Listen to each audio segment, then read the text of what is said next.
Good evening and welcome to the Chesapeake Area Professional Captains Association webinar on using weather routing for passages and deliveries.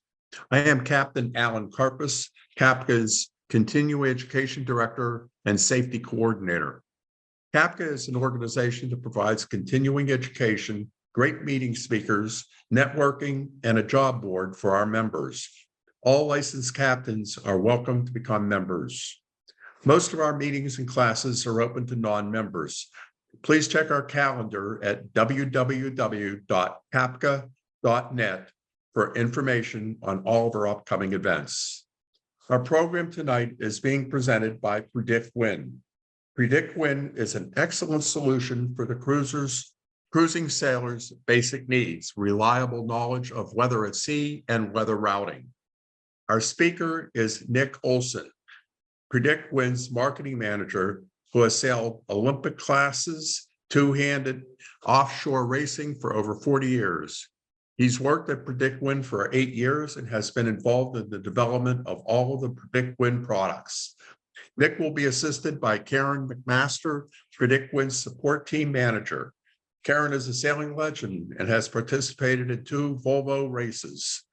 Karen will handle the chat and Q&A. Nick, take it away. Thanks very much, Alan. That was a great intro. I need to work on my intros. Thank you everybody for coming along to listen today, and thanks for the opportunity. As mentioned, Kieran is here to answer questions in the Q&A box. You'll see the Q&A box down the bottom of the screen there. And she is a legend. And so feel free to ask her questions as we go. And we can have a few questions at the end. Kieran usually tells me something that someone might want further explained at the end, or you know, we can have a look through any questions there as well. Righty-ho, so let's just get underway. So just so everybody knows what we're going to cover today, I think we've got, you know, sort of an hour and a half total scheduled. I'll just go and a bit over an hour of talking, and then we can have some Q&A. So first of all, I'm going to sort of give an overview of PredictWind. If you don't know about us, I'll just give a very quick overview of that, and then I'll talk about some of the apps that we have, as you know, the 2 apps that we have, and where and how you might use each one. We'll briefly go over the weather models that we offer, and you know, just sort of a real basic overview of some of the strong points and where you might use one over another, or how you use them all together.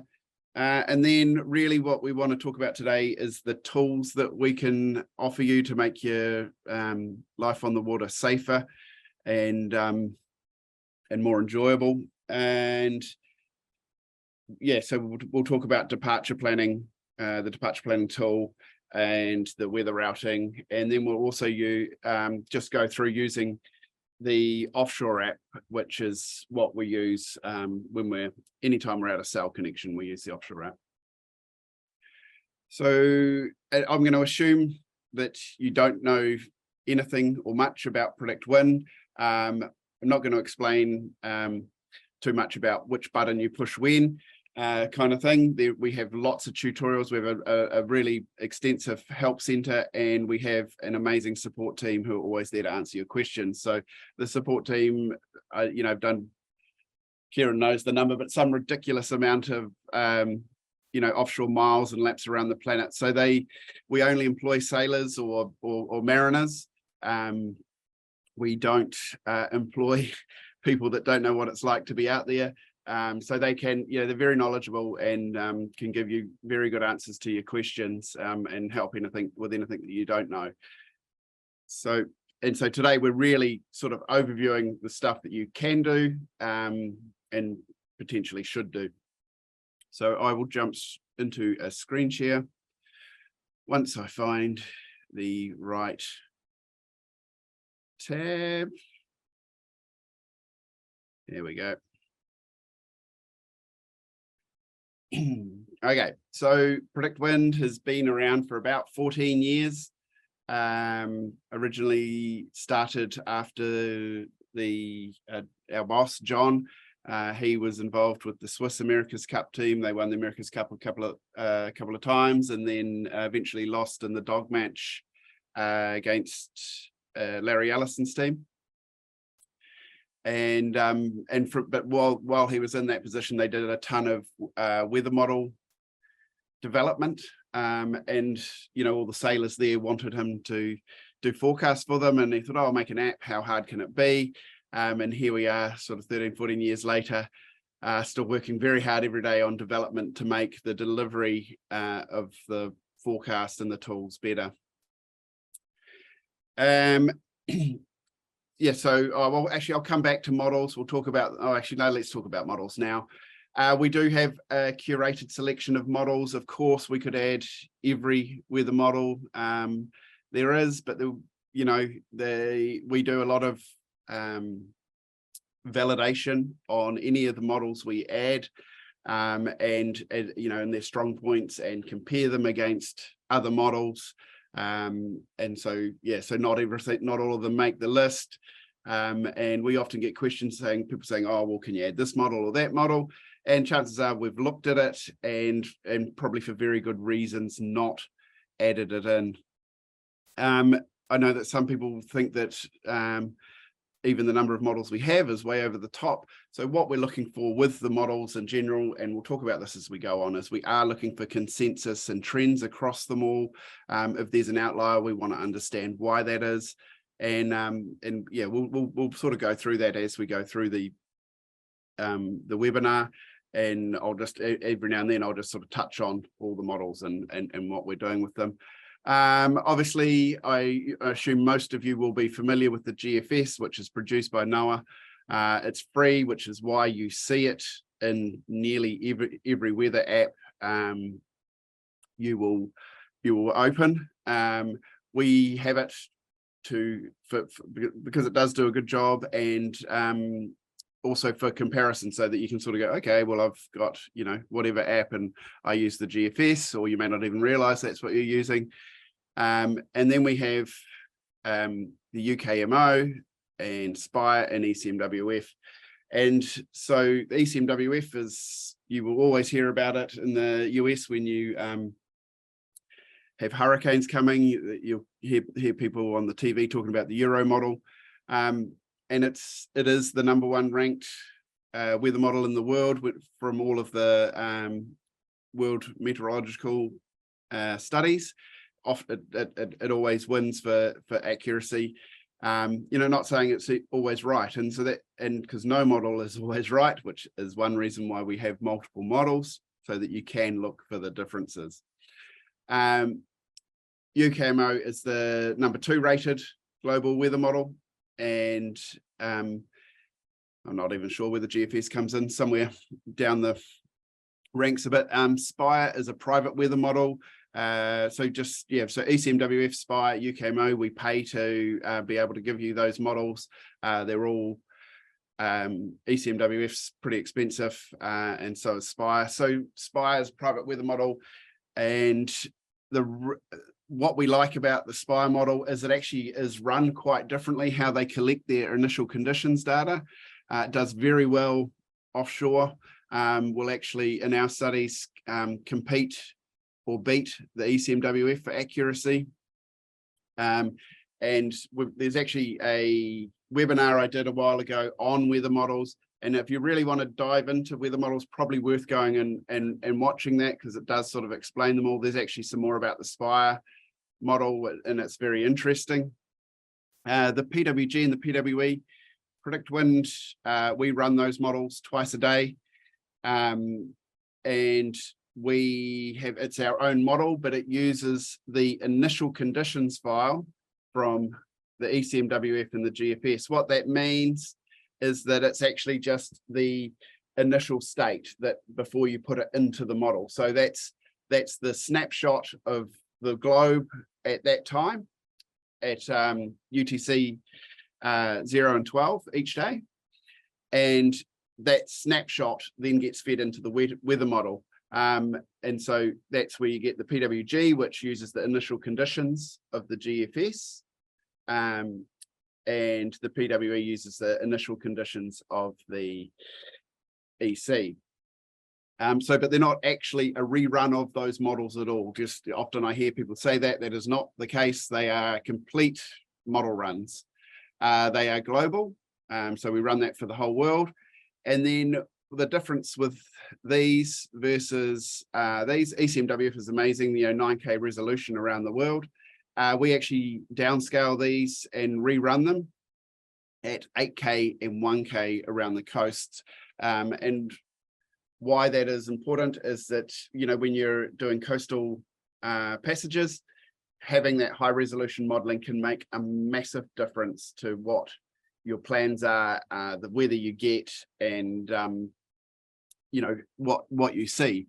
So the 1K res in particular will pick up thermals, thermal action, land effects, all sorts of microclimate stuff that you won't see in the global model. So that's sort of their strength, is short-term, high-res coastal situations. The big four over here, they are your offshore global models, bigger picture stuff. The EC does do pretty well with your your coastal stuff as well, just because it's much higher resolution than these three. The NAM, which you're possibly familiar with, again, a high resolution regional model, varies in resolution, but is high resolution, and again will pick up your thermal and coastal stuff. And the rapid refresh model, again, your super short term, what's happening in the next hour or two. I haven't, obviously I live in New Zealand, so I haven't used it much, but I do like a forecast being a forecast. Obviously that's changing hourly in the HER, and so if you like that sort of thing, that's fine, but actually being able to plan at least the day ahead and days ahead is often a much a better way to go about it. As I mentioned, there is a whole webinar on the models, so if you really want to dive into them, you can do that. Already gone off the script, haven't I? Okay, so apps. And so when I say apps, really they are apps, but also different platforms. And so the PredictWind app and website, we will be looking at the PredictWind website shortly. It's basically the same as the PredictWind app that you have on your iPhone or your Android device. And so you use the PredictWind app when you have Wi-Fi or mobile data, so if you're at home at the dock, if you have a Starlink on board, you could use the PredictWind app. I would probably still use the offshore app in that situation, but anytime you're at home, day sailing, not going out of Wi-Fi coverage, you would use the PredictWind app and website if you want to. It does not save the data offline. So that's the big difference. It does have a different interface. It's quite data hungry and does not save the data offline. And that's where we come to the offshore app. And so the offshore app is any time that you are going out of cell coverage and don't have a stable connection, you would use the offshore app. So whether you're on an Iridium connection, or Starlink or anything, any other, SSB, you would use the offshore app. I use it even if I'm doing a coastal trip, because I know, around the coast of New Zealand, we often get patchy cell coverage, and I want to be able to access my data at any time. And so everything I've put into the offshore app stays there offline, and I can use my routing and look at my grids and whatnot. So both the PredictWind and the offshore app, you can use that. So it's an app that goes on a PC or a Mac. or an iOS device, so your iPhone or your iPad, or an Android device, so Android phone or tablet, so your Samsung or whatever it is that you have.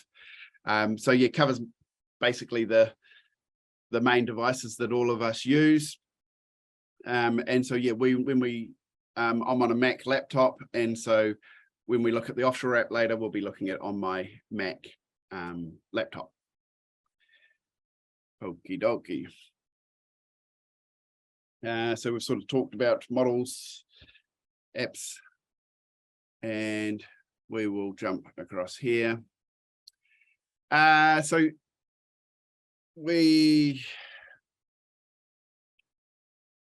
everything, and I've just moved over to the PredictWind website, and so everything that we look at, we're looking at any of the forecast parameters in here.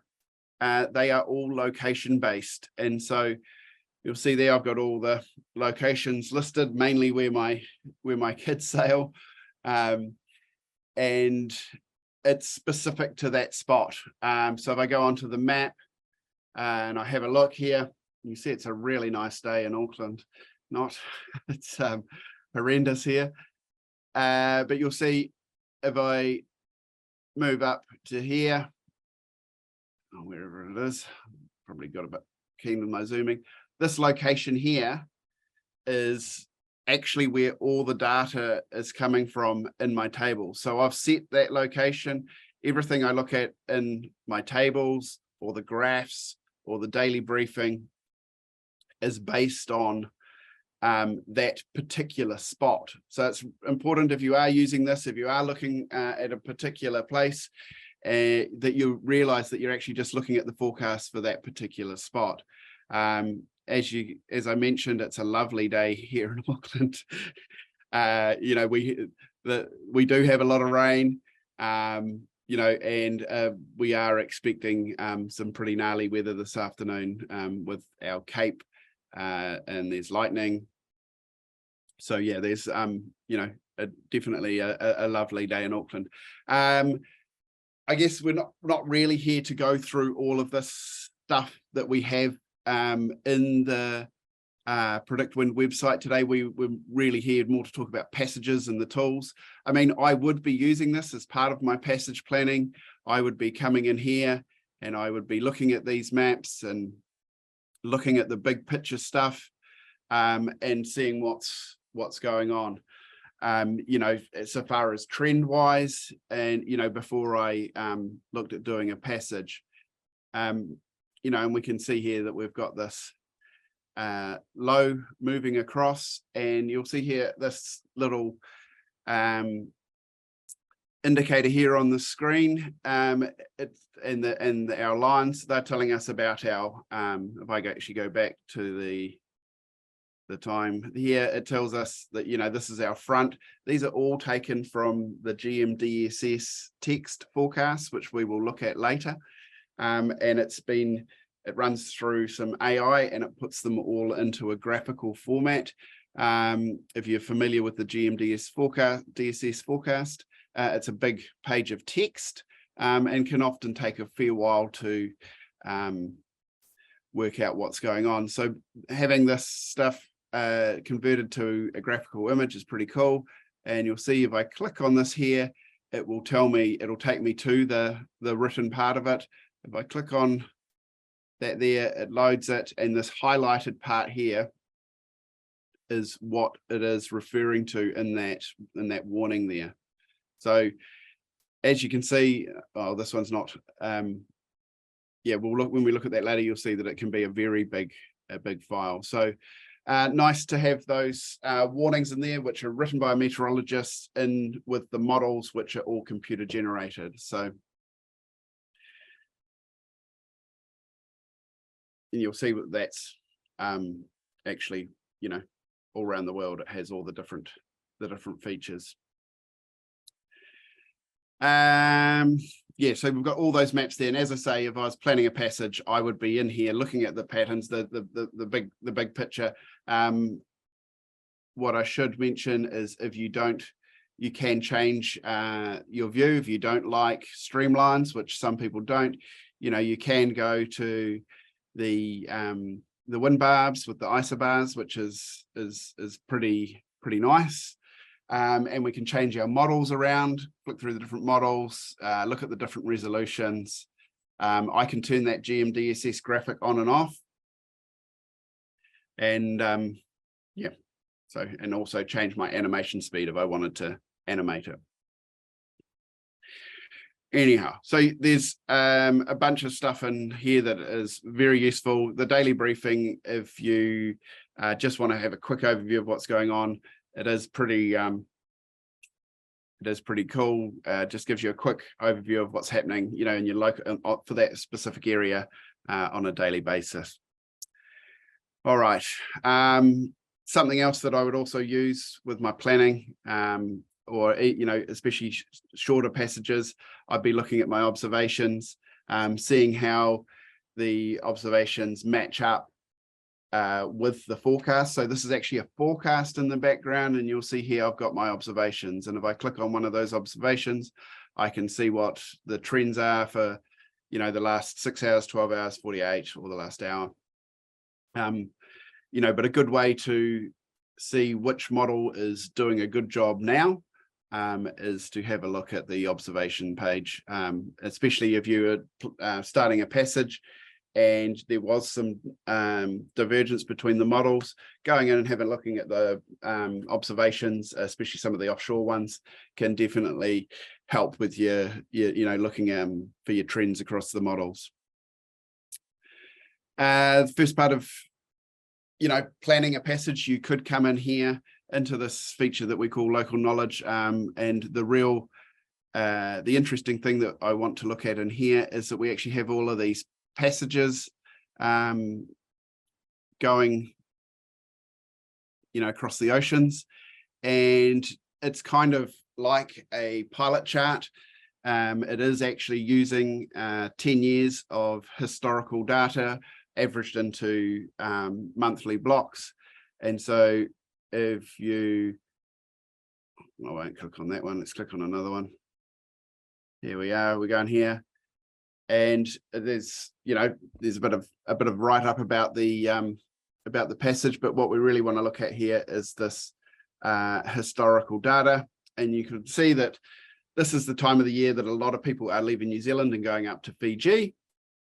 And the reason is that we do get a lot of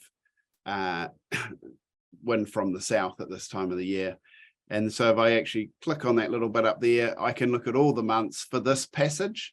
And it is averaging out points across the passage. And that's why it's actually the southeast, because the southeast trades once we head up to, the easterly trades once we're up in the Pacific. And then, but actually in New Zealand at the moment, we've got a lot, we've actually got northerlies at the moment, but usually at this time of the year, we get a lot of southwesterlies. But we can look at these, you know, for the passage and look at the wind rows and the wave rows. Just a sort of a starting point for our passages for timing. Okay. Then we're going to come down here to our tools, and in here we sort of have you know, all the main tools that we're going to talk about today. So we've got our departure planning, ocean data, which is our weather routing, showing the ocean and tidal ocean currents, tidal currents, high resolution tidal currents are coming to PredictWind very, very soon for the whole world. It's a huge data set, but it will be very cool to have all the tidal currents all around the world. And the resolution on those in places where there's more tidal current, the resolution is actually higher. Where there's, you know, less current, the resolution will be lower. But anyway, we'll talk about ocean data in a minute. So really, departure planning is probably the, you know, your initial, other than looking at your big picture stuff, you know, once you've sort of think that you've got a window that you want to look at, you can come in here and start using this tool. And, you know, decide, you know, you might have your window might be a certain period or a time that you even have to leave, which, you know, unfortunately, that's not something that I would recommend, but that might be the reality of your world if you're doing deliveries. But, you know, being able to pick a day where it's not as bad as if you left the day before, for instance, can be very useful. So if I click on departure planning there, oh, sorry, I've already done that. Just need to move my zoom tool so I can actually see the planning preferences there. So for weather routing, ocean data, departure planning, anything where we're actually using the weather routing algorithm, we need to set up our boat. And so we're going to come in here to this planning preferences. And I can do this in weather routing or departure planning, setting up my boat. And so whichever boat you're on, at a particular time, you do need to have a pretty good go at setting this up. If it's your own boat, I'd recommend spending time getting it right. We do have different options. We have predefined. So the predefined is that you can actually select any of these boats on the list. There's some generic ones up here. And then we get into a whole lot of different, just have a sip of water, a whole lot of different designs as we go down. So these are our polars, you know, for all these different types of boats. And I don't know, let's choose a Fontaine Peugeot Sabre 50. I feel like having a catamaran today. And so we can choose all of the, we can choose our predefined polar there. If the boat that you're sailing is not in there, you can select one that you know is pretty similar. You can copy that across to the advanced polar by pressing that button there, and then you could come across to the advanced polar here, and you could change these values if you thought it was not close, especially, you know, yeah, depending on what you think. But getting this stuff right is pretty important. This is a pretty big polar, you know, like you don't need, you know, 160 and then 165. You know, we could drop out the 160 true wind angle I'm talking about there. You know, again, we've got 140, 135, 130. It's a pretty in-depth polar, and maybe that boat has a fair bit going on at those angles, although it doesn't really look like it. It likes sailing all that deep. You know, there's definitely plenty going on here in between that sort of 75 and 105 area. Yeah, I guess it can sail deep in the light. But yeah, getting these polars right is important, especially if you are swapping between boats. And we do have a power option there as well. And this is actually a new, the way that we do the power polars has changed very recently. And so it's actually taking into account the wind drag and fuel. It'll give you a fuel consumption output, assuming that you are cruising at whichever speed it is that your boat, that boat likes to cruise at. And if we come down, we can also see that for the wave polar, you know, what type of that it's a power boat, and we can change the displacement and the waterline length, the beam and the draft. And so what that's going to do is it's going to create a you know, a 3D model of that boat, and it will, we'll see, we've got a yacht in there for the for those dimensions. It's going to create a 3D model which will give an output when we run our routing as to how all the different wave states are going to affect that boat. So those outputs are, which we will look at soon, you know, they are calculated using the wind wave, the primary swell, the secondary swell, and the tertiary. So as you know, when you get those at different directions, things can get pretty uncomfortable. And so having an output and, you know, giving you that information is very handy. So, and that will do the same for any of the other vessel types that we select as well. And you'll see there when I flicked over back to the predefined to our Fontaine Peugeot, that we down here, it knows that it's a catamaran that it's modeling and displacement, etc., etc. I've also got a motoring setting turned on there. Basically, if the boat speed when we're sailing drops below 4 knots, I'm going to motor at 5 knots. So you can turn that on and off. You can turn it on and off in the offshore app as well. Just gives you more accurate routing. Polar speed adjustment. So, you know, this is a much coarser adjustment, and you can do this when you are underway. You know, yeah, the routing's way too optimistic, thinks that we're getting, you know, we're never reaching where it thinks we're getting to. You can just, you know, tone this down to, you know, 90%, and downwind, you know, let's just put that at 90 as well. And then at night, you know, we might just be sailing more conservatively. And so, you know, in the hours of darkness, and so we can actually have the routing adjusting our polar for that as we, you know, as we go along. Just all of this stuff is important because it gives, you know, as soon as you start looking at 5 days, where you are in 5 days, where you are in relation to weather systems, really important to know where you're going to be and try and get that as accurate as possible. So we'll leave that like that. We'll stick with that boat. We've got our wave polar turned on, and you know, our dimensions. And then down here we have land, well, depth avoidance. And so what that is doing, it's not a navigation tool, but it is essentially giving you a more accurate route. Obviously, if a routing tool is taking you into places where you can't motor or sail, then it's not giving you an accurate route. And so it's using a depth contour from CMAP, and yeah, covers the whole globe. And you can change that depth contour. So basically that it won't route you into, you know, basically into the land. As I say, it's not a navigation tool, but it's about giving you more accurate routes.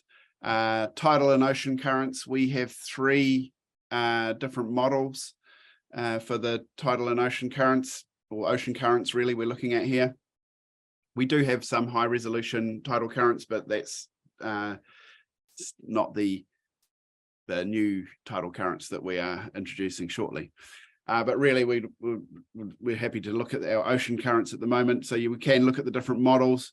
It's worth looking at them, and especially, you know, if you're crossing the Gulf Stream, having a look at the different models, having a look at the SST imagery, seeing which one matches up most closely, because they do vary a bit. If you've done it a lot, or you've used this tool a lot, you may come to decide that you think that one of those ocean models does a better job for a particular part of the world, and that's you know, that's your knowledge, and so that's great. We do have some advanced routing adjustments down here. They're really yacht racing tools that we put in there for Amoka sailors.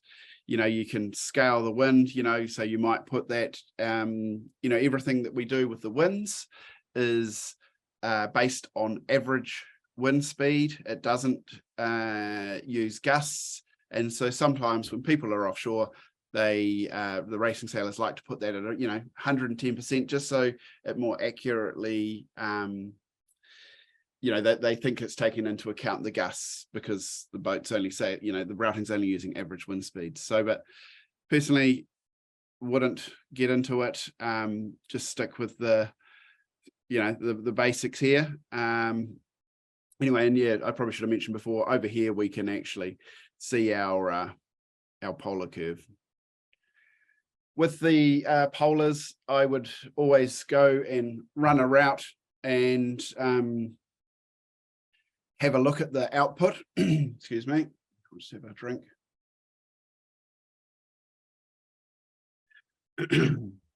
Have a look at the output in the tables and see if the true wind speed and true wind angle match up with the boat speed that you think is realistic that you're doing. So we'll look at that in a minute. So, once we've set up our polars, if you do have questions on setting up polars and different things, we do have some tutorials on it. Also a good one to ask the support team if you're unsure about it at all. And if you wanted to go really simple, you can use the sail polar. It's very, very basic, upwind at 50 degrees and 15 knots, 90 degrees, downwind at 160. True. And then it will actually scale down from there. It won't go faster than that when it gets windier. We'll go back to our predefined. And I will flick back over here to the departure planning. So I have just banged in some start and finish waypoints. So green is where we start.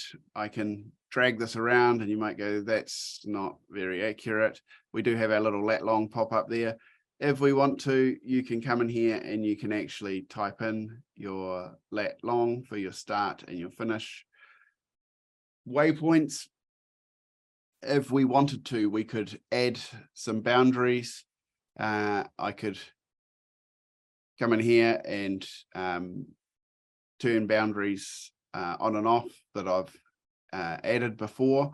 So you might want to add a boundary in for an area where it's shallow, or it's a nasty piece of water, with current, wind against current, or just a somewhere that or it's a lee shore. You might just want to keep a bit further offshore. You can add a boundary in. I'll just zoom in a bit. Carried away there. And so with the boundary, for instance, it will you can avoid an area. So we can turn them on and off. Waypoints. So I can add waypoints to my route. As I just mentioned, I have my start and finish waypoints. The green is as you'll see as I move that my lat long is moving. Obviously, when we're underway, we will put this to where we are at and run our routing again. You can have, I can add more waypoints to the route. You'll see there, and I could make that waypoint port or a starboard rounding. So if I made that a starboard rounding, it will go around the outside of that. We'll leave that one there so you can see. And I will, I deleted the other one and we'll go off there. So we are in departure planning. I can come over here and I can change my start time. So I'm in you can change your time zone. I'm in Auckland, so that's the default. Wherever you are, it should change to your default. And I can space my departures. So we're going to leave them at 24 hours apart. If we were really pushing, we might go that closer. If we're just doing a coastal passage, we may bring this down to a smaller time period. It's going to use the router to give us some, you'll see the information it's going to give us. It's going to calculate 4 models for the different departure times and give us some outputs on what that might look like. So we'll leave that on 24. I'll move the start time to tomorrow. Probably doesn't work for you guys, but anyhow, let's say I'm going to leave at 8 a.m. I'm looking at a window, and I'm going to run this from starting tomorrow morning, my time. And anyway, I'll click on the download. So I've got my start finish set. I've got my polars set up. I've got my spacing for my departure times. As in, am I going to go tomorrow, the next day, or the next day, or the next day? And we'll let the routing tool calculate that. So all of the routing on PredictWind is done on our servers. So that actually works really well if you are on a limited connection like an Iridium Go. It just sends a little packet of data off with, where you are, who you are. and any other things that you put in there, like your polar percentages, etc. It knows because it knows your account. It knows what your polars are because we've already set those up. And looks like I'm going to be doing a lot of motoring, and it's warning me about that. So that's good that it's warned me about that. And you can see here that if I look at this, it has our different departure times. You see the little boat leaving at each time, and you can see it. Why we end up motoring is that there's not a lot of wind near the end of the passage here. But this map is not really the tool that we actually look at for our departure planning. What we want to do is we come over here to the tables, and so because we're just trying to find which day might be better to leave versus another. And it's just looking at the numbers there. So we've got our passage time. That's insanely different. If we leave it each time, it must be if you look at the motoring time, there's a ton of motoring. It must be very light winds. So you may or may not like motoring, but you'll see here we have our average wind speed. So the average wind speed for this departure day 2, 3, and 4 is actually pretty low. Maybe 4 is, the average is better. Our minimum wind speed is, 1.5 knots, whereas on departure 1, it's 9.7. So, and our maximum wind speeds as well. So, which is gusts. CAPE, our convective available potential energy, we'll look at that more later. That's sort of, one of the factors that we can look at for thunderstorms, and so something that we want to be aware of. You'll see here that we have our time percentage of the route that we would be going upwind, reaching, and downwind. So at this stage, departing tomorrow, my time is actually looking pretty good because it takes a whole lot less time. And then, you can see here the percentage of time, in less than 8 knots, 79% of the time. That would be you can see why it's a slow trip. 8 to 20, etc., etc. And again, day 1, we've got a better looking, better looking winds. We do have some wind against current, so something we really want to consider. We'll probably dig into that more when we go into the weather routing. Our wave heights, for each of the different departure times, and then our roll. And so this is where we have this is what our when we put those boat parameters in before. This is where we're starting to see the outputs for that. So the time in less than 4 degrees RMS, so it's the root mean square. It's not just that the boat's heeling over 4 degrees. It's actually the boat rolling with the waves. So it does get, we do have a 10% of this time here that it does get a bit bumpy. So we'd want to look at where that is. None of the other passages which there's no wind. It's not surprising that there's also not a bad sea state. We don't have any nasties. Vertical acceleration, but you do have that here. So that's interesting that, there's obviously something that I suppose that's how there was more upwind, wasn't there? Yeah, upwind. So probably that's where we're getting the vertical acceleration from. So that's your lifting. And can just make things pretty uncomfortable on board. Slamming is not something we want to see at all. So that's your boat slamming. You usually see that in the upwind trips. And the influence of the polar due to waves. So it is influenced a bit. We look at that more in the weather routing. So based on this, I think, unless we want to do a lot of motoring, we'd want to go and have a look at departing tomorrow. But we'd want to see what what this is and how bad it is. The time that we're in this greater than 4 degrees of roll. So let's do that. Let's jump over to the weather routing. You can and have a look at that. This is a pretty cool tool.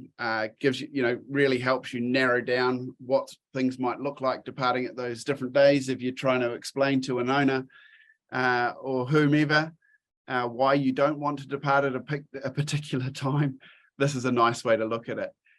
Just something I should say is that we're looking at an average across all the models here. If I wanted to, I could actually come in here and have the models that we're using for this split out. But I think it's easier just to look at the, we're getting pretty similar sort of looking things across the models.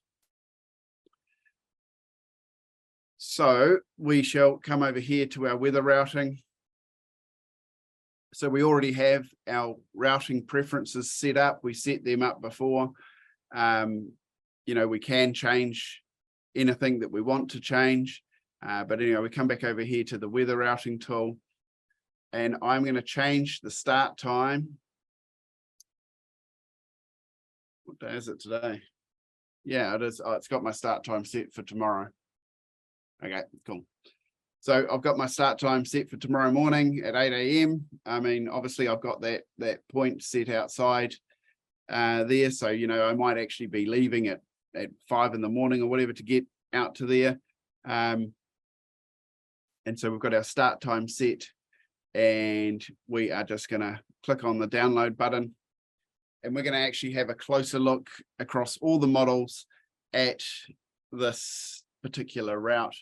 While that's calculating, I'm going to come down here and I'm going to change the weather model, and I'm going to change the display because I like streamlines. And you'll see here we have all the different parameters that we could look at. And I'll turn the GMDSS off because it's actually broken in this part of the world right at this moment, and that should be fixed shortly, hopefully. Okay, so we see here we have changed my model back. So I can see why this departure time is good, because we're leaving on the back of that frontal band here. And if I come over here and have a change over to rain,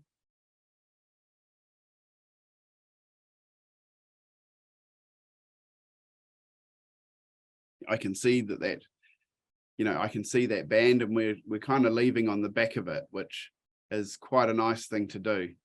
And then just because I know it's here, I can see what our potential problem is going to be we have that period of time where we have the wind against current, and I can see what that issue is.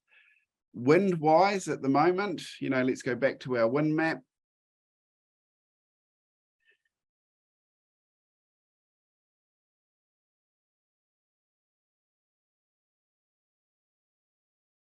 It's looking like a bit of a dream run, apart from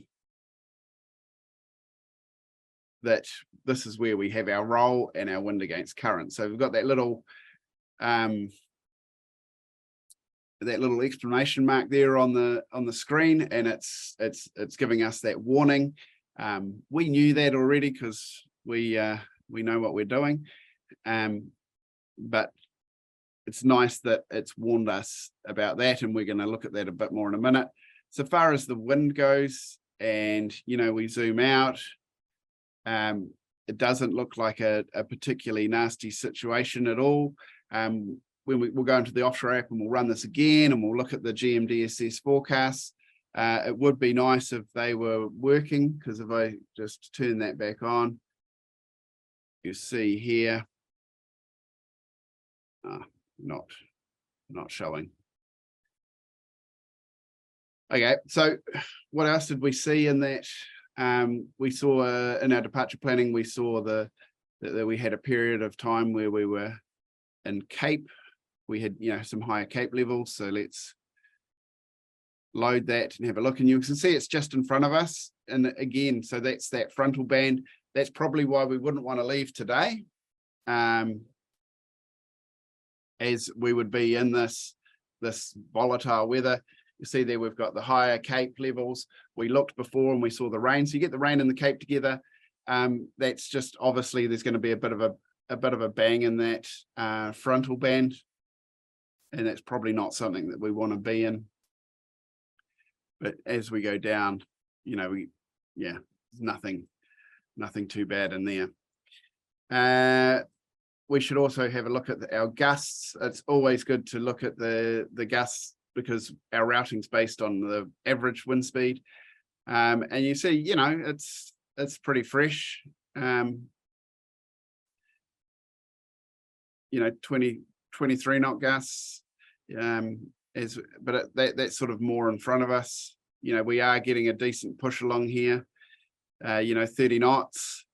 30 knots here, and I think it's probably about now that we should go and have a look at our ocean data. So we've got 20 to 30 knots there.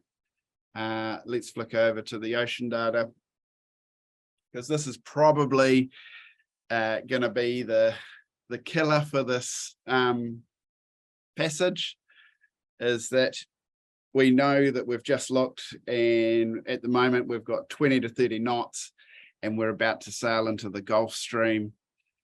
And you'll see here that the model's doing different things going across it. These guys look like they want to just get straight across.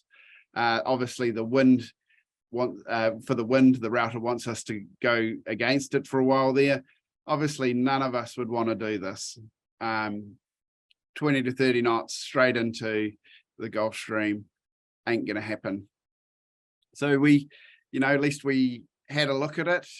We probably could have known that straight away just from looking at the wind maps that we were going to, be sailing straight into the Gulf Stream. Maybe there's a case of, we'd left today. Maybe we could have actually come out, got across it, and then, borne the frontal band and been okay. But to me, it looks pretty fraught. You can see there I'm on the Mercator. I'll just zoom out a bit so we can actually have a look at the ocean data, and just have a look at the different models. You can see, we're not just dealing with the Gulf Stream. We've got all these different eddies and gyres there. And if we're going from further up the coast and we're heading out to Bermuda, there's a lot going on. So anywhere down there, obviously, I'm sure you all know that this is the critical piece of information you need. If I flick over to the HICOM, just wait for that to load. So with these in the offshore app, you can, and you'll see that it doesn't look quite as strong in the HICOM where it's crossed us. Let's zoom in. It is though. I mean, I wouldn't be doing this. It's definitely a less current there, but I mean, that could be just something in the modeling, not something I'd be banking on, not with 30 knots coming from the other way. And we'll have a look at the RTOFS as well. Yeah. So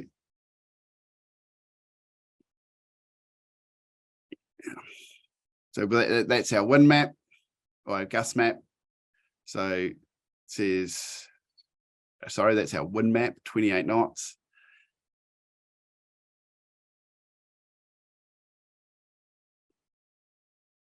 Yeah. Ocean data. Cool.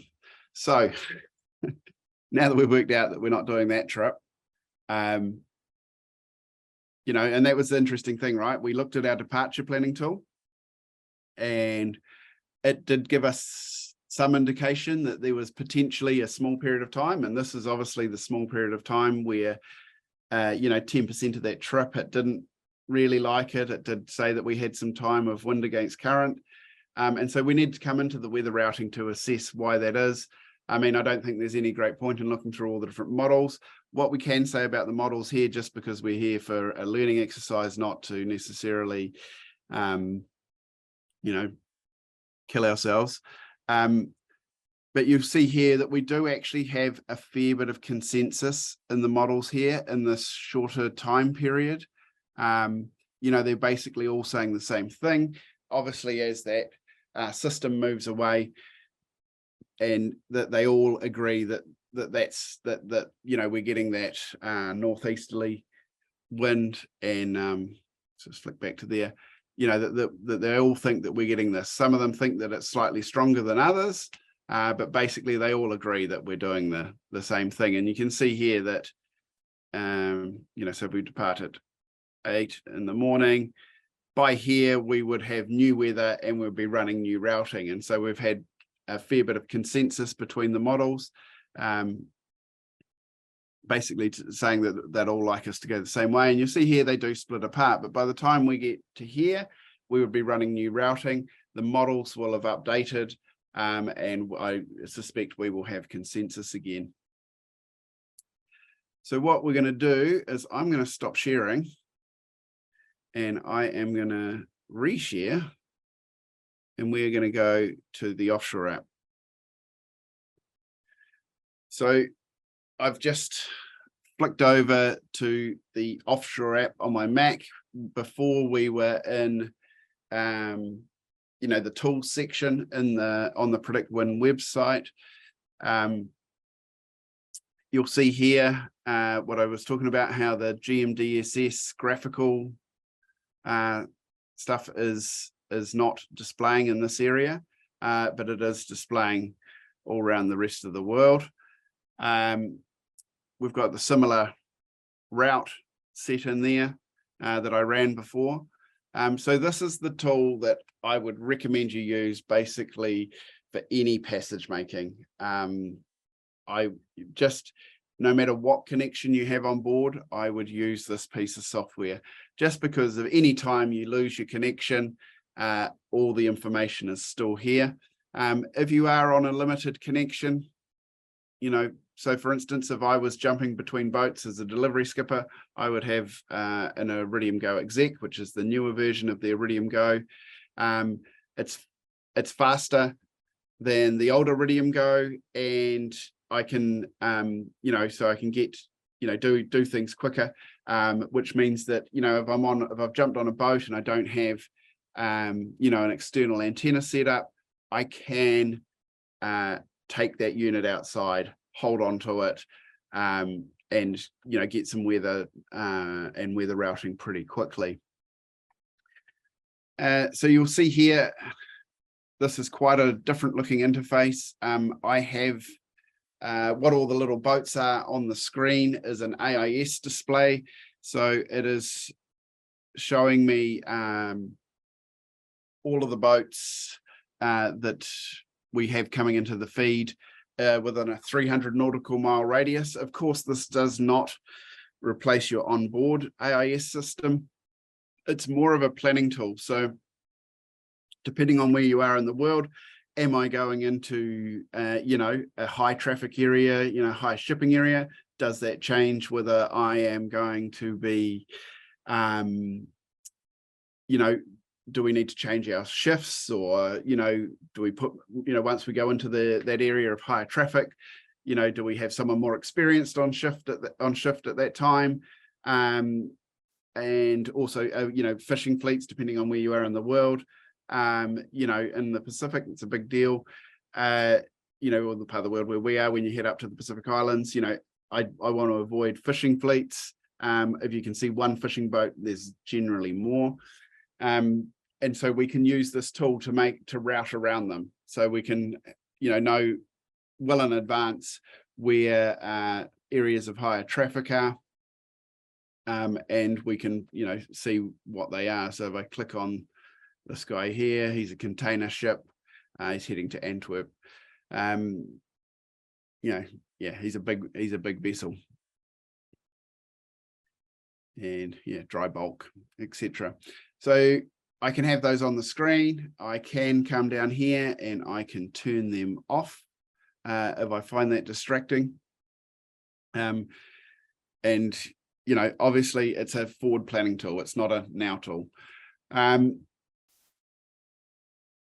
We can do all the same things that we just looked at with our weather models, different parameters. We can look at, we didn't look at the wave state before. Probably something that we 100% should have been looking at. We've got, this is our combined wind wave, and we've got 2.4 meters. And this is where we have our warning, for our current. So, just another reason why we wouldn't be doing that we've got that really quite big wave state. Well, yeah. Oh, so this is actually leaving today. This is leaving an hour or two ago. And so you can see we get a slightly different scenario. We do get through that Gulf Stream. Let's go to the wind.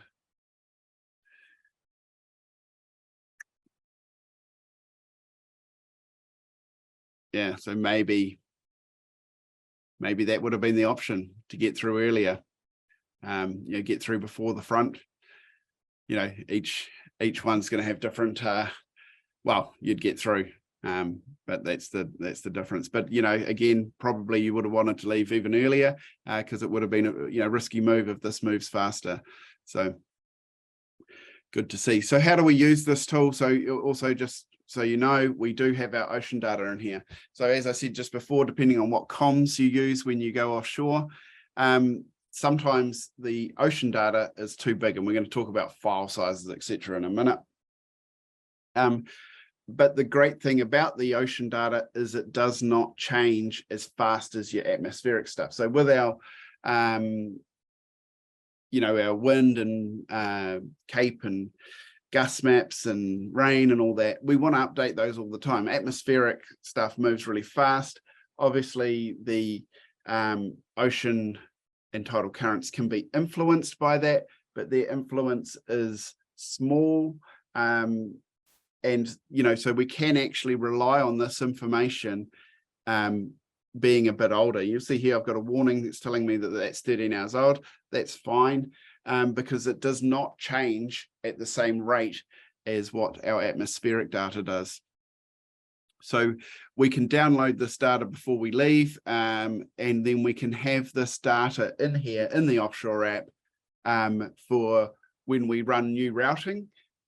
The router will be calculating it on the servers, but we've still got the visual here and the different models that we can look at to see where we're routing and where we're going through it. And and especially once we are through the Gulf Stream and looking at these different these different eddies, etc. Down here we've got another warning roll. So yeah. So anyway, let's go and have a look at how we do this. Oh, sorry, while we were talking about GMDSS before, probably should cover this off now. You'll see here we do have all of the GMDSS stuff. There's obviously something wrong with Environment Canada. They haven't issued ICs outside the forecast region. We come down here and we do actually have all of our written GMDSS, and I guess if you're familiar with these, it does take a bit of work to work out what they are, which is why we did the graphical tool that we've done, so that you can just quickly see it on the map, and then you can come in here and read it. So we can do departure planning in here. We can get, and have, we can do a forecast for a particular location we're at. So we can get a spot forecast. That's where it'll do that for where the red dot is. Satellite imagery, if you're into satellite imagery, personally, we've got this GMDSS graphical stuff going on. I would, I like that. And I'm also a believer that the models are all using satellite imagery in the modeling. But, is a good one for looking at the bigger picture. But yeah, again, it's covered by the GMDSS. GPS tracking. If you're, if you're sailing someone else's boat, you might want to have the GPS tracking on, and they can see where you are or not. And we also have YB tracking as well, if you're ever in an event that's using YB tracking. So we'll go back to our weather routing, and we will actually start looking at how we would use this. So I've got my start and finish waypoint set. And if I come up here to this grid button, you'll see that all these boxes are flashed up on the screen. If I change it over, they're all the high resolution PWG areas. But what I actually really want to show you is this box here. And so this box here is my grid area. I can move that around. Why is this important? That once I'm underway, let's say I'm down here, I got out before the northeasterly came. As I move this, you'll see it does automatically adjust the box, my grid area that I'm going to download. There may be situations where you want to get a bigger area, where you might want to look at what's happening out here. And so you would change your parameters when we go into our download settings, which we're about to look at. But generally, if we were going to look at all our models, we'd want to keep this area pretty close, and because we need to control our file size. So I can do that under grid, and then I can come over here to download, and these are my download settings. And so I'm actually just going to click across here, and I'm going to turn the ocean data off, because I'm going to pretend I'm on an Iridium SAT connection or an SSB, and I can't get all that data. If I was on Starlink, I can get it, but it depends whether that boat vessel has that sort of capacity or not. So anyway, we go back here. So I've turned the ocean data off. I know that's not going to work. And you'll see here, I can change all my grid settings. So this is the time step between my grids. So the output generally on the grids for the global grids is 3 hour steps from the model. But we need to make those steps bigger to control our file size when we are looking at when we're offshore. We can't download it something that high, those time steps. You'll see here high resolution, so I can't download 9 kilometer resolution ECMWF and 12K Spire and UKMO, and so I need to change to a more coarse resolution. So you'll see that. I'll just go back down the bottom here. You can see my file size, and if I go to high resolution, 31.7 megabytes. If I come back here and I change it all to 50, I've got 562 kilobytes. If I was on a Go Exec, this would already be a perfectly suitable file size. I know my trip's not going to be 9 days, so I don't need 9 days of weather. So I can sort of crunch that down a bit more. You'll see here, I'm down to 366 kilobytes. I'm going to leave all the models on. I could turn some off if I want to. I can turn different parameters on.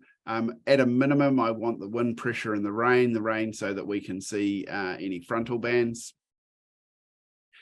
I mean, I can turn the gust off if I want to. I can see the routing output will tell me whether the gusts. I'm going to leave the CAPE on just in case I want to see that. My start time is now. On weather routing. And in here, this little wheel icon, settings icon, if you are in the app version, so if you're on your iOS device or your Android device, this is called weather routing preferences or departure planning preferences. And you can open that up. And so this is where we can come back to looking at all that information that we were setting up before in relation to our polars, and let's say we're out there and we, it's still, too optimistic, or we've ripped a sail or whatever. We can change this stuff in here. And this will reflect in our routing. So we've still got our predefined polar, we've still got our boat, we can change our motoring settings. Maybe we've run out of fuel, or we're going to run out of fuel, so we can turn the motoring off. We can turn our wave polar off. We could change our depth avoidance. If we think it's taking us into, wherever we're coming into, we think it's taking us too close. And we can change the model that we're using in the weather routing, the title, the ocean current model. So we've got that all set up. We can get the GMDSS text and the graphical. I'd pretty much always get that because it's going to give us warnings from outside our grid area, which is something we want to know about.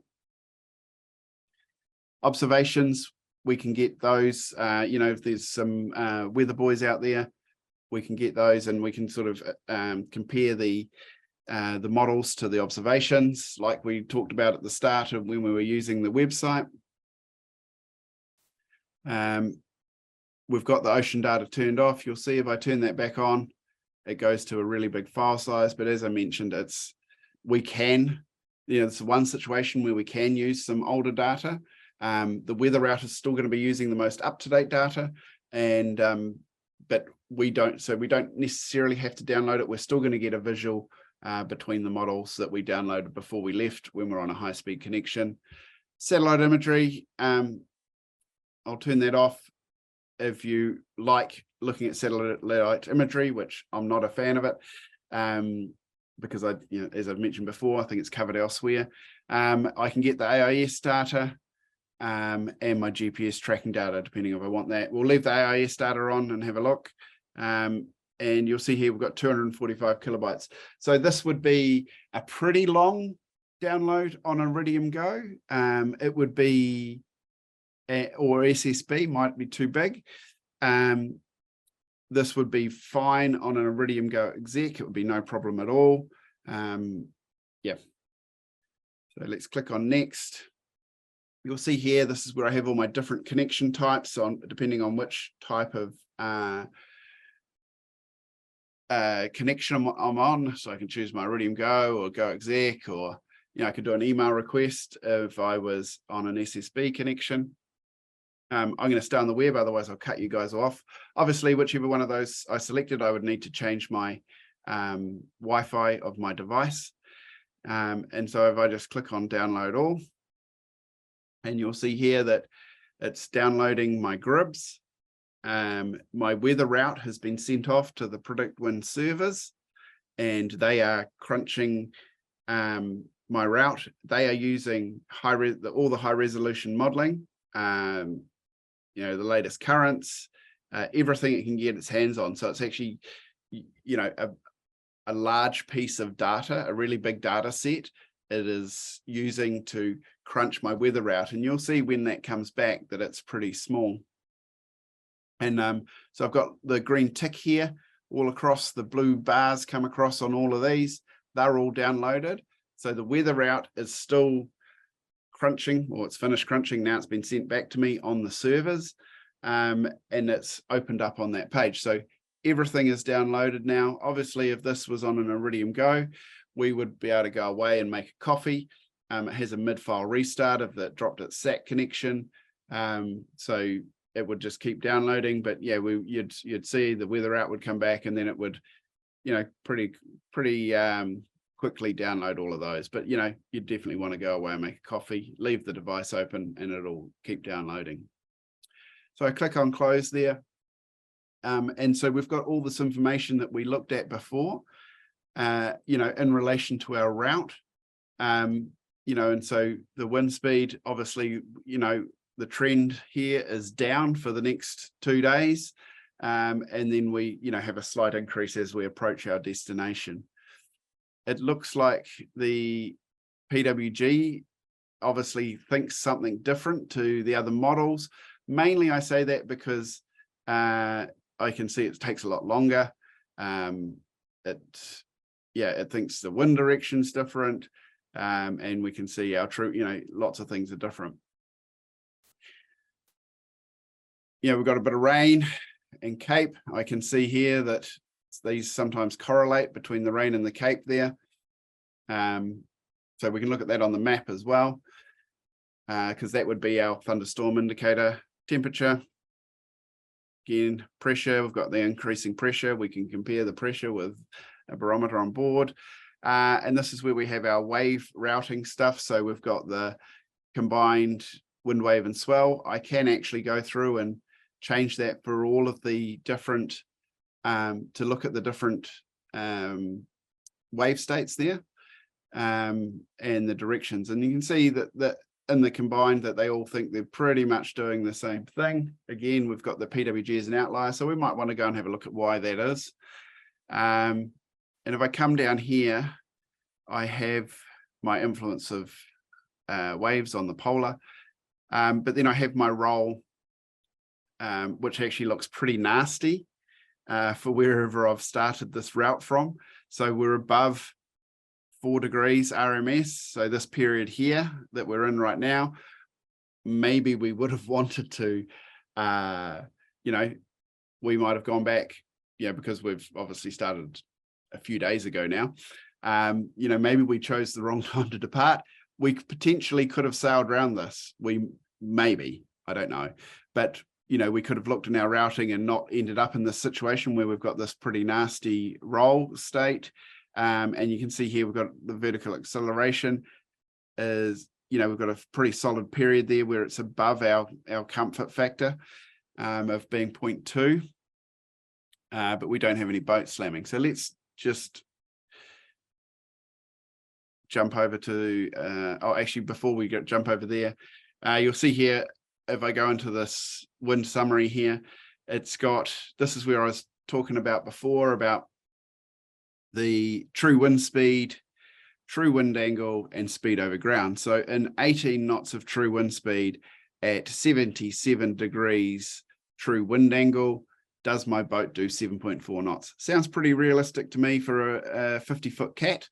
They tend to like reaching. And then we can see what our warning is here.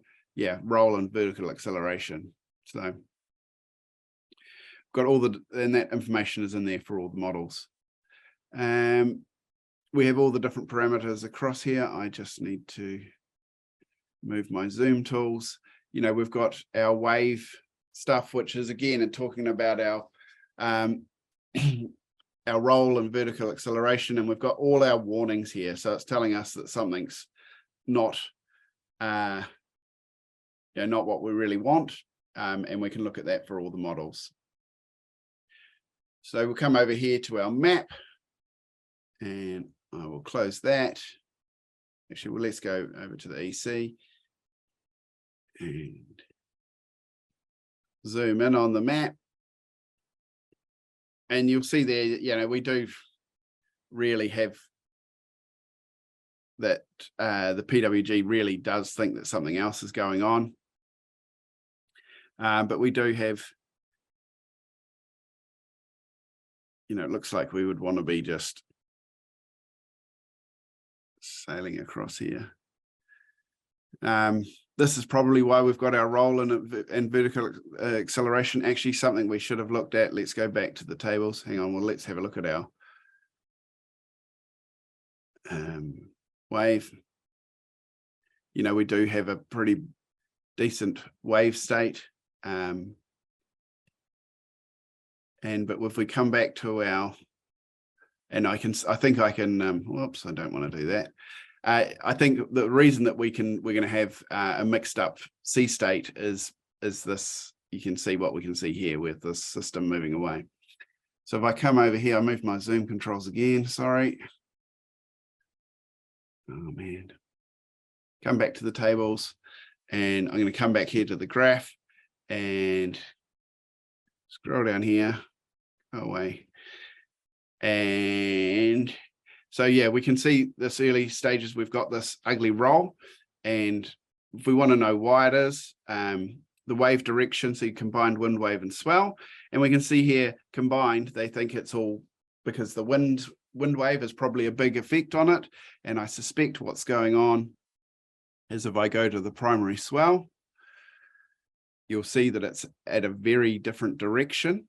And then if I go to the secondary swell, again, slightly different direction. You know, and both of those are at different to what the wind wave. See, the wind wave is matching up more with our combined. And tertiary, oops. Again, so tertiary and secondary sort of a bit lined up, but yeah, that's what's happening. We've got a different swell, residual swell sitting there, coming at a different direction to our wind wave, and that's what's making it so uncomfortable on board. I think, oh yeah, and you can see there that we do actually have our GMDSS graphical stuff has come back. I did talk to our development manager before I jumped on this call, and he was going to make sure that that was get onto sorting that. So that's pretty cool. And so yeah, this is why we can see this stuff outside of our grid area, and we can have a look at those and you know, those warnings and see what they are, and see whether that is going to affect us or not. For example, if I come down here, you know, I can look at the text version of that and see what's going on. Okay, I think I'm going to wrap up there. I think I've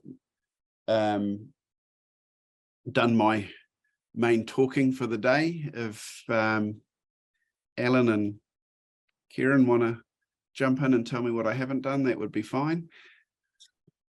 You covered off everything. It's awesome. There's actually been no questions and answers. So either you've done such a great job, no one's got any questions, or I hope that there was nothing wrong with the Q&A. But, you know, as Nick said, we've got a great support team that is happy to help. So send us an email to support@predictwind.com anytime, and we'll jump on and answer any of your questions. But yeah, well done, Nick.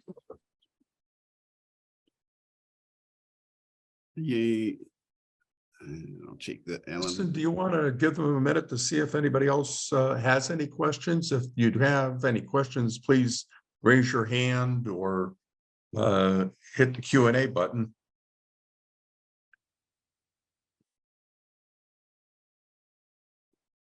Yep. Yeah, I'm happy to wait around. But yeah, as Kieran says, it's you know, we have recorded this. And so we will send you a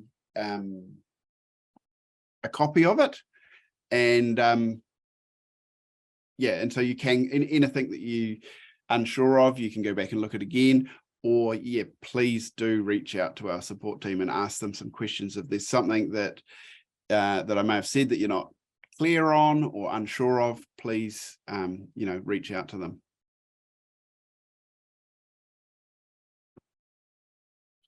Aaron, I thought I had seen two people had raised their hands. Are they, or was that anybody there looking for questions? We got one Q&A. Karen, you want to handle this? There's just a question. You may want to inform folks that they can do a 2-week free trial. Nick, is that part of the offering? With this? Well, we can. Yep. There's no problem at all. If you say that you've done this webinar and you go through to our support team and talk to Ariane nicely, she will she can do that for you, because it would be great. I think that would be it was actually, I was going to set up a code to do that beforehand, because I think it would be a really good thing to have a go. So And Beth has asked about using PredictWind on a chart plotter like a Zeus 3. We do actually have an integration with B&G, and you can use it on a Zeus 3. We don't recommend doing it that way, mainly because it doesn't have all the tools in there. B&G have not updated that interface. What we do recommend is doing all of your weather routing and planning on your computer or an iPad or whatever, and then from there putting in key waypoints. So at 6, 12 and then 24-hour waypoints, unless you have a change coming through, that's into your plotter, just putting in those waypoints to sail to that, because that's probably a much better way to actually sail your boat. But you can get routing in the Zeus 3. I think you would have to look at their instructions on how to do that. And so there, and Davis has asked about, in some ways what I've somewhat just said. Yes, there is a way to export the routes. If I come across here to tables and I move us, you'll see here, there is an export button, and I've now got zoom controls all over my screen. And so I could select one of those routes, and I could export it. So ideally, this is for if you had a nav tool on your device. So on your iPad, for instance, if you had a nav tool on there, you could export them into whatever you're using, and use it that way. You can export my waypoints, and so that probably relates closer to what I was just saying. So you could come in here to the map. Can I? Yep. And I could add a bunch of waypoints, and then I could actually put them where I wanted to go and then export those rather than exporting the whole route. So that would be one way to do it. And there is a tutorial on how to export waypoints. And pricing. So we do 3-month and 1-year subscriptions. We are a subscription service. If you're going to use this offshore and you want to do departure planning and weather routing, you need a standard or pro sub. And a pro sub for a year is $500, and a standard is $249. So, but the pro gives you all of the wave routing outputs, the visualization of the ocean currents, the high resolution grids, the AIS visuals. So yeah, that's what I'd be going for. There is a 3-month option, but I think if you break it down, it's $1.30 a day or something.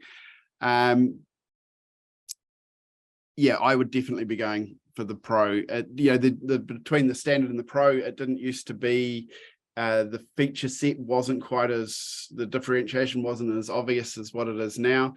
But I'm just a super massive fan of the wave routing outputs. Had so much amazing feedback on it. And we even had a customer that when we first did it, he made a video on it. And it was, he's not some influencer or YouTuber, just a regular dude. Just made this really, really cool video on, on the wave routing stuff. And because he kind of was a bit skeptical at first, and then he did a passage from Newmere to Australia, and he made a really cool video on it about how basically it had changed his life. So really cool. Thank you very, very much, Nick, for a great presentation. I got to personally say that having used PredictWind for routing when I sailed to Bermuda, I can attest to its value. For our members, this will be the last CAPCA education event this spring. We'll continue with our courses in the fall. They will include a CPR, AED, and first aid for boaters course, advanced electronic navigation for captains and experienced boaters. We'll be doing medical emergencies at sea beyond first aid. That's the Sam Linus course, and the webinar on the latest changes in navigation. We're also scheduling a tour of the National Weather Service Baltimore, Washington forecasting station for this fall.